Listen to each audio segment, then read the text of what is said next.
Hey guys, welcome to government jobs Gyan YouTube channel. Guys, आज की इस वीडियो में हम बात करेंगे एसबीआई के new recruitment notification online form apply process के बारे में। जी हाँ दोस्तों, स्टेट बैंक ऑफ इंडिया ने जूनियर एसोसिएट क्लर्क के 13,735 खाली पदों को भरने के लिए नोटिफिकेशन रिलीज कर दिया है। कैसे आप इस भर्ती के लिए अपने फॉर्म अप्लाई कर सकते हो बिना कोई मिस्टेक किए हुए, इसकी पूरी जानकारी हम आपको स्टेप बाय स्टेप रजिस्ट्रेशन से लेकर प्रिंट तक देंगे। बस आपको इस वीडियो को एंड तक देखना है। उसके बाद वीडियो पसंद आए तो इसे लाइक और शेयर कर दें। चैनल पर नए हो तो इसे सब्सक्राइब कर लें। तो गाइस, बिना कोई वक्त गंवाए चलिए शुरू करते हैं। आपको इस वीडियो के डिस्क्रिप्शन बॉक्स में हमारी वेबसाइट ind-sarkari-naukri.in के इस पेज का लिंक मिल जाएगा। यहाँ पर आपको इस भर्ती के रिगार्डिंग सभी डिटेल्स प्रोवाइड कर दी गई है। स्टेट बैंक ऑफ इंडिया ने यहाँ पर जूनियर एसोसिएट क्लर्क के 13,735 खाली पदों को भरने के लिए नोटिफिकेशन रिलीज कर दिया है। आप 17 दिसंबर 2024 से 7 जनवरी 2025 तक अपने फॉर्म अप्लाई कर सकते हो ऑल इंडिया से। आपको इस पेज को नीचे स्क्रॉल डाउन करना है। इंपोर्टेंट लिंक सेक्शन में आकर ऑफिशियल नोटिफिकेशन पीडीएफ लिंक पर क्लिक करके इस भर्ती के नोटिफिकेशन को ओपन कर लेना है और इसमें से आपको पूरी डिटेल रीड कर लेनी है। उसके बाद आपको अप्लाई करना है। अप्लाई के लिए भी आपको हमारी वेबसाइट के इसी पेज पर ही अप्लाई ऑनलाइन का लिंक दिया गया है। जैसे ही आप इस लिंक पर क्लिक करेंगे तो आपके सामने यहाँ पर एसबीआई का ये पोर्टल ओपन होगा। गाइस, यहाँ पर अगर आपने पहले से रजिस्ट्रेशन कर रखा है तो आपको अपना रजिस्ट्रेशन नंबर एंटर करना है, पासवर्ड एंटर करना है, ये सिक्योरिटी कोड एंटर करना है और सबमिट बटन पर क्लिक करके अपने डैशबोर्ड में लॉगिन करके आपको अपना फॉर्म अप्लाई कर देना है। और अगर आप इस भर्ती के लिए फर्स्ट टाइम अप्लाई करने जा रहे हो तो सबसे पहले यहाँ पर आपको अपना रजिस्ट्रेशन करना होगा। उसके लिए यहाँ पर आपको click here for new registration ये टैब दी गई है। आप इस टैब पर क्लिक करें, रजिस्ट्रेशन का फॉर्म ओपन होगा। यहाँ पर आपको सबसे पहले अपना फर्स्ट नेम एंटर करना है, फिर उसे आपको कंफर्म कर लेना है एक बार फिर से एंटर करके। उसके बाद अगर आपका मिडिल नेम और लास्ट नेम है तो यहाँ पर आप एंटर कर दें, नहीं है तो इन कॉलम्स को खाली छोड़ दें। फिर यहाँ पर आपको अपना 10 डिजिट का मोबाइल नंबर एंटर करना है। उसके बाद आपको उसे कंफर्म कर लेना है। फिर अगर आपका कोई अल्टरनेट मोबाइल नंबर है तो वो एंटर करें, नहीं है तो इस कॉलम को भी खाली छोड़ दें। फिर यहाँ पर आप अपनी ईमेल आईडी एंटर करें। यहाँ पर आपको अपनी ईमेल आईडी के शुरू के कैरेक्टर एंटर करने हैं और @ के सामने इस कॉलम में से आपको डोमेन नेम सेलेक्ट कर लेना है और फिर आपको अपनी कंप्लीट ईमेल आईडी यहाँ पर एंटर कर देनी है। उसके बाद यहाँ पर आपको ये कैप्चा कोड एंटर करना है और फिर आपको सेव एंड नेक्स्ट ऑप्शन पर क्लिक करना है। फिर आपके सामने कुछ इस तरह से इंटरफेस ओपन होगा। यहाँ पर आपको एक रजिस्ट्रेशन नंबर और आपका पासवर्ड प्रोवाइड करा दिया गया है। ये रजिस्ट्रेशन नंबर और पासवर्ड आपकी रजिस्टर्ड ईमेल आईडी और मोबाइल नंबर पर भी सबमिट किए गए हैं। आपको इन्हें केयरफुली नोट डाउन करके रख लेना है फ्यूचर यूज के लिए। और अब यहाँ पर आपको अपना फोटो और सिग्नेचर अपलोड करना है। उसके लिए यहाँ पर आपको गाइडलाइन दी गई है, guideline for scanning the photograph and signature. आप इस लिंक पर क्लिक करें और अपने फोटो और सिग्नेचर के साइज यहाँ पर चेकआउट कर ले। गाइस, यहाँ पर आपका फोटो 20 से 50 केबी के बीच में होना चाहिए, जेपीजी या फिर जेपीईजी फॉर्मेट में, और सिग्नेचर आपके 10 से 20 केबी के बीच में होने चाहिए। यहाँ पर व्हाइट पेपर पर ब्लैक इंक पेन से आपके सिग्नेचर होने चाहिए 10 से 20 केबी के बीच में, जेपीजी या फिर जेपीईजी फॉर्मेट में। तो अब यहाँ पर आपको अपना फोटो और सिग्नेचर अपलोड करने हैं। उसके लिए आपको यहाँ पर चूज फाइल बटन पर क्लिक करना है, फाइल को सिलेक्ट करना है और अपना फोटो और सिग्नेचर आपको यहाँ पर 1 बाय 1 करके अपलोड कर देने हैं। उसके बाद आपको नेक्स्ट ऑप्शन पर क्लिक करना है। उसके बाद आपके सामने कुछ इस तरह से इंटरफेस ओपन होगा। अब यहाँ पर आपको अपनी बेसिक डिटेल देनी है, क्वालिफिकेशन, एक्सपीरियंस और लैंग्वेज की डिटेल प्रोवाइड करानी है। अब यहाँ पर आपको सबसे पहले अपना सर्कल सेलेक्ट करना है, किस सर्कल के लिए आप इस भर्ती के लिए अप्लाई करना चाहते हैं। उसके बाद यहाँ पर आपको अपना स्टेट सेलेक्ट करना है, किस स्टेट में आप जॉब करना चाहते हैं। यहाँ पर आपको सर्कल के अकॉर्डिंग स्टेट के ऑप्शन शो कर दिए जाएंगे। उसके बाद यहाँ पर आपको लोकल लैंग्वेज सेलेक्ट कर लेनी है प्रोफिशिएंसी टेस्ट के लिए। उसके बाद यहाँ पर आपको पूछा गया है कि क्या आपने 10th और 12th स्टैंडर्ड की मार्कशीट के सर्टिफिकेट में यहाँ पर आपके पास उस सर्किल की लोकल लैंग्वेज थी एक सब्जेक्ट के रूप में जिस सर्कल के लिए आप अप्लाई करने जा रहे हैं। तो यहाँ पर आपको यस ऑप्शन सेलेक्ट करना है। आपके पास उस सर्कल की लोकल लैंग्वेज की नॉलेज होनी चाहिए और 10वीं 12वीं में आपके पास एज ए सब्जेक्ट यहाँ पर वो लैंग्वेज आपके पास होनी चाहिए। तो यहाँ पर आपको यस ऑप्शन सेलेक्ट करना है। उसके बाद आपको यहाँ पर अपनी कैटेगरी सिलेक्ट कर लेनी है। उसके बाद यहाँ पर आपसे पूछा गया है अगर आपकी कोई सब कास्ट है तो वो यहाँ पर आप एंटर कर दें, नहीं है तो इसे खाली छोड़ दें। फिर यहाँ पर आपसे पूछा गया है कि क्या आप आप यहाँ पर ट्रेंड अप्रेंटिस है एसबीआई के, अगर है तो यस करें और फिर उसकी डिटेल दे, कब से आपने अपनी अप्रेंटिसशिप स्टार्ट की थी, क्या उसकी एंडिंग डेट है, नहीं है तो नो ऑप्शन सेलेक्ट करें। उसके बाद यहाँ पर आपसे पूछा गया है कि क्या आप यहाँ पर PWD bench mark disability candidate है और आपकी पीडब्ल्यूडी की परसेंटेज 40% से अबव है, अगर है तो यहाँ पर आप यस ऑप्शन सेलेक्ट करें और फिर आप अपनी डिसेबिलिटी का टाइप सेलेक्ट करके उसकी डिटेल दें, नहीं है तो यहाँ पर आप नो ऑप्शन सेलेक्ट कर लें। उसके बाद यहाँ पर आपको इस पेज को नीचे स्क्रॉल डाउन करना है, आपसे कुछ क्वेश्चंस पूछे गए हैं, इनके आंसर्स आपको यस या नो में रीड करके प्रोवाइड करा देने हैं। आपके कैरेक्टर से रिलेटेड भी यहाँ पर आपसे क्वेश्चन पूछे गए हैं। फिर यहाँ पर आपसे पूछा गया है आपका रिलीजन, आप किस रिलीजन से बिलोंग करते हो, अपना रिलीजन सेलेक्ट करें। माइनॉरिटी कम्युनिटी के अंतर्गत आते हैं तो यस ऑप्शन सेलेक्ट करें, नहीं आते हैं तो नो ऑप्शन सेलेक्ट करें। फिर यहाँ पर आपसे पूछा गया है कि क्या आप यहाँ पर रिलेक्शन चाहते हैं, अगर आप विडो हो या फिर डाइवोर्स वुमेन हो, अगर चाहते हैं तो यस ऑप्शन सेलेक्ट करें, नहीं तो नो ऑप्शन सेलेक्ट करें। उसके बाद आपसे पूछा गया है कि क्या आप ये एक सर्विसमैन है, अगर है तो यस करें और फिर उसकी डिटेल दें, नहीं है तो नो ऑप्शन सेलेक्ट करें।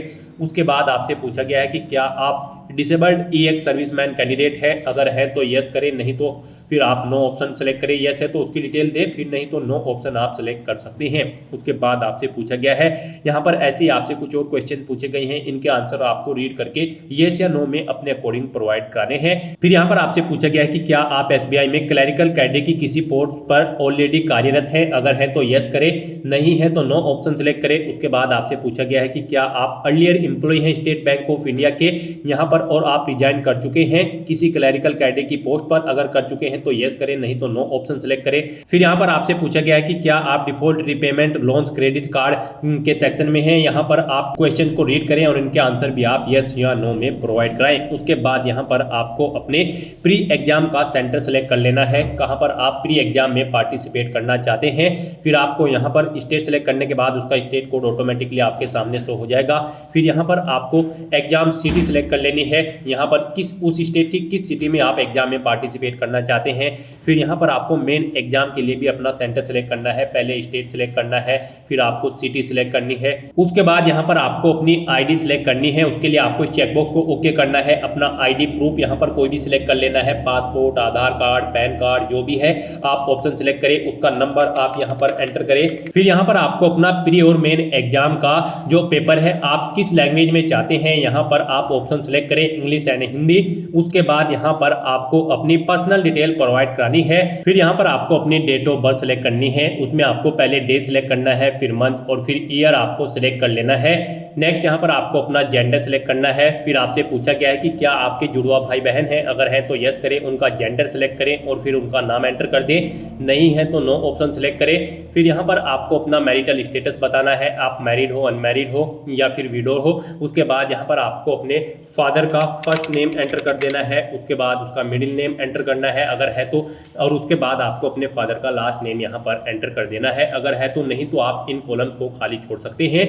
उसके बाद ऐसे ही यहाँ पर आपको अपनी मदर का नाम एंटर करना है, उनका मिडिल नेम लास्ट नेम है तो वो एंटर करें, नहीं है तो इन कॉलम को खाली छोड़ दें। उसके बाद यहाँ पर अगर आप मैरिड हो तो आप अपनी वाइफ का नाम यहाँ पर या फिर हस्बैंड का नाम यहाँ पर एंटर कर सकते हो। उसके बाद यहाँ पर आपको अपना कोरोस्पोंडेंस एड्रेस एंटर करना है और फिर आपको यहाँ पर अपना परमानेंट एड्रेस एंटर करना है। और अगर आपका परमानेंट एड्रेस आपके कोरोस्पोंडेंस एड्रेस के अकॉर्डिंग सेम होगा तो आपको यहाँ पर इस चेकबॉक्स को ओके कर देना होगा, same as address for correspondence. Automatically आपका परमानेंट एड्रेस आपके कोरोस्पोंडेंस एड्रेस के अकॉर्डिंग फिल हो जाएगा। उसके बाद यहाँ पर आपको जीएसटी इनवॉइसिंग एड्रेस सेलेक्ट कर लेना है।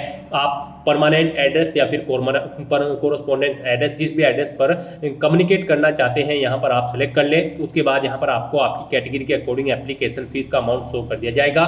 उसके बाद यहाँ पर आपको वैलिडेट योर डिटेल्स, इस ऑप्शन पर क्लिक करना है, अपनी सभी डिटेल्स वैलिडेट कर लेनी है और फिर आपको सेव एंड नेक्स्ट ऑप्शन पर क्लिक कर देना है। नेक्स्ट यहाँ पर आपको अपनी क्वालिफिकेशन, एक्सपीरियंस और लैंग्वेज की डिटेल देनी है। गाइस, यहाँ पर एसबीआई जूनियर एसोसिएट क्लर्क की पोस्ट पर अप्लाई करने के लिए आपके पास ग्रेजुएट डिग्री होनी जरूरी है, किसी रिलेवेंट डिसिप्लिन के अंतर्गत किसी वेल रिकॉग्नाइज्ड यूनिवर्सिटी से, या फिर आपके पास इसके इक्विवेलेंट कोई क्वालिफिकेशन होनी चाहिए जो कि रिकॉग्नाइज हो सेंट्रल गवर्नमेंट से, प्लस आपके पास यहाँ पर integrated dual degree IDD certificate भी होना चाहिए, जो कि 31/12/2024 से पहले का होना चाहिए। तो यहाँ पर आपके पास ग्रेजुएट डिग्री होनी जरूरी है। तो आप यहाँ पर अपनी ग्रेजुएशन की डिटेल प्रोवाइड करें। सबसे पहले यहाँ पर आपको सबसे पहले बताना है कि आप एपेड हो या फिर पास आउट है। यहाँ पर ग्रेजुएट डिग्री होल्डर कैंडिडेट या फिर एपेड कैंडिडेट जिनका ग्रेजुएशन में फाइनल ईयर है, वो एपेड है फाइनल ईयर में, वो कैंडिडेट भी यहाँ पर इस भर्ती में पार्टिसिपेट करने के लिए एलिजिबल है। तो यहाँ पर अगर आप एपेड हो तो एपेड ऑप्शन सेलेक्ट करें और फिर उसकी डिटेल दें, और अगर आप पास आउट कर चुके हो तो यहाँ पर आप पास ऑप्शन सेलेक्ट करें। उसके बाद यहाँ पर आप अपना सब्जेक्ट सेलेक्ट करें, किस सब्जेक्ट में आप अपनी ग्रेजुएशन कंप्लीट कर चुके हो या फिर कर रहे हो। उसके बाद यहाँ पर आपको कॉलेज या यूनिवर्सिटी का नाम एंटर करना है। फिर यहाँ पर आपको पासिंग डेट देनी है, कब आपने अपनी ग्रेजुएशन पास आउट की है। यहाँ पर पहले डे सिलेक्ट करें, फिर मंथ और फिर ईयर आपको सिलेक्ट कर लेना है।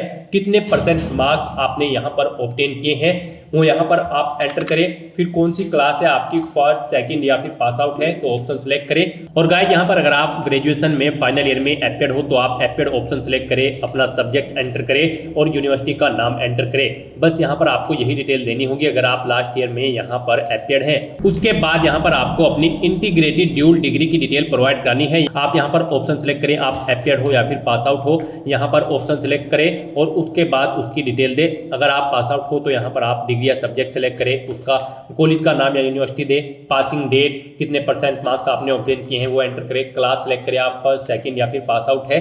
उस तरह से आप अपनी क्वालिफिकेशन की डिटेल यहाँ पर प्रोवाइड करा सकते हैं। उसके बाद यहाँ पर आपको अपनी एक्सपीरियंस की डिटेल प्रोवाइड करानी है। अगर आपको एक्सपीरियंस है तो यहाँ पर आप अपने एक्सपीरियंस की डिटेल प्रोवाइड कराएं, नहीं है तो इस सेक्शन को आप खाली छोड़ दें। अगर आपको एक्सपीरियंस है तो यहाँ पर आप सबसे पहले अपना नाम एंटर करें। उसके बाद यहाँ पर आप अपनी डेजिग्नेशन एंटर करें, किस डेजिग्नेशन पर आप कार्यरत थे। उसके बाद कब से कब तक आपको वर्किंग एक्सपीरियंस है वो डेट सेलेक्ट करें। फिर नेचर ऑफ ड्यूटी यहाँ पर प्रोवाइड करें। अगर आप जॉब छोड़ चुके हैं तो उसे छोड़ने का कारण दें और कितने ईयर का आपको एक्सपीरियंस है। यहाँ पर ये आपकी डेट्स के अकॉर्डिंग कैलकुलेट होकर आ जाएगा। आप यहाँ पर अगर आपको एक से ज़्यादा जगह वर्किंग एक्सपीरियंस है तो आप ऐड मोर ऑप्शन पर क्लिक करें, एक और सेम ऐसी ही रो यहाँ पर ऐड हो जाएगी और उसमें आप अपने एक्सपीरियंस की डिटेल प्रोवाइड करा दें। उसके बाद यहाँ पर आपसे पूछा गया है कि क्या आपने प्री एग्जाम की ट्रेनिंग ले रखी है। यहाँ पर अगर ले रखी है तो आप यस ऑप्शन सेलेक्ट करें, फिर आप स्टेट सेलेक्ट करें, किस स्टेट से ली है। उसके बाद आपका स्टेट कोड ऑटोमेटिकली आपके स्टेट के अकॉर्डिंग शो हो जाएगा। फिर यहाँ पर आपको centre of pre examination training देना है, किस सेंटर पर आपने प्री एग्जामिनेशन ट्रेनिंग ली थी वो आप सिलेक्ट करें। और अगर आपने यहाँ पर ट्रेनिंग नहीं ले रखी है तो यहाँ पर आप नो ऑप्शन सेलेक्ट करें, फिर आपको ये डिटेल्स प्रोवाइड नहीं करानी होगी। उसके बाद यहाँ पर आपको अपनी लैंग्वेजेस की डिटेल प्रोवाइड करानी है। यहाँ पर आपको हिंदी लैंग्वेज को यहाँ पर रीड करना आना चाहिए, राइट और स्पीक करना आना चाहिए। उसके बाद आप कोई और लैंग्वेज अगर यहाँ पर जानते हैं जैसे कि इंग्लिश या फिर उर्दू या फिर कोई अन्य, तो उसका नाम यहाँ पर एंटर करें, उसके बारे में डिटेल प्रोवाइड कराएं। नहीं जानते हैं तो आप यहाँ पर इन कॉलम्स को खाली छोड़ सकते हैं। हिंदी लैंग्वेज आना आपको यहाँ पर मस्ट है।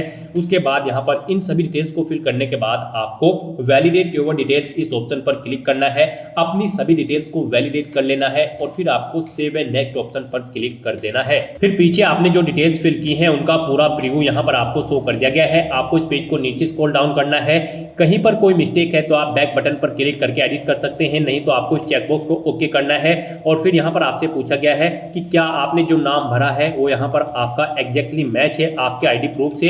अगर है तो यस ऑप्शन के लिए आप इस चेकबॉक्स को ओके करें, और अगर आपके नाम में चेंज है तो आप इस सेकंड ऑप्शन को सिलेक्ट करें। उसके बाद यहाँ पर आपको कंप्लीट रजिस्ट्रेशन इस ऑप्शन पर क्लिक करना है। नेक्स्ट यहाँ पर आपको अपने डॉक्यूमेंट्स अपलोड करने हैं। गाइस यहाँ पर इस सेक्शन में आप केयरफुली अपने डॉक्यूमेंट्स अपलोड करें। कॉमनली कैंडिडेट इसी सेक्शन में गलती करते हैं जिनकी वजह से उनके एप्लीकेशन फॉर्म रिजेक्ट होने के चांसेस रहते हैं।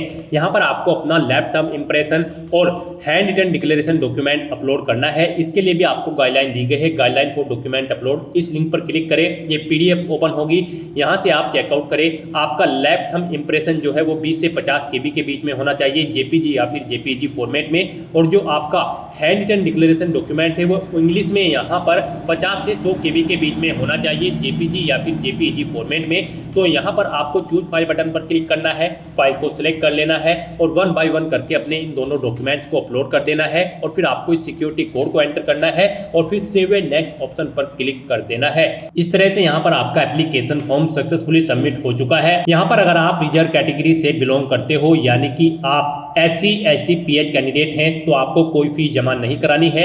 आपका एप्लीकेशन फॉर्म सक्सेसफुली सबमिट हो चुका है। इसका एक हार्ड कॉपी प्रिंट आउट ले ले फ्यूचर यूज के लिए। और अगर आप जनरल OBC EWS कैंडिडेट हैं तो आपको यहाँ पर 750 रुपये फीस के रूप में जमा कराने होंगे। यहाँ पर इस इंटरफेस पर आने से पहले आपको फीस पेमेंट के इंटरफेस पर रिडायरेक्ट किया जाएगा।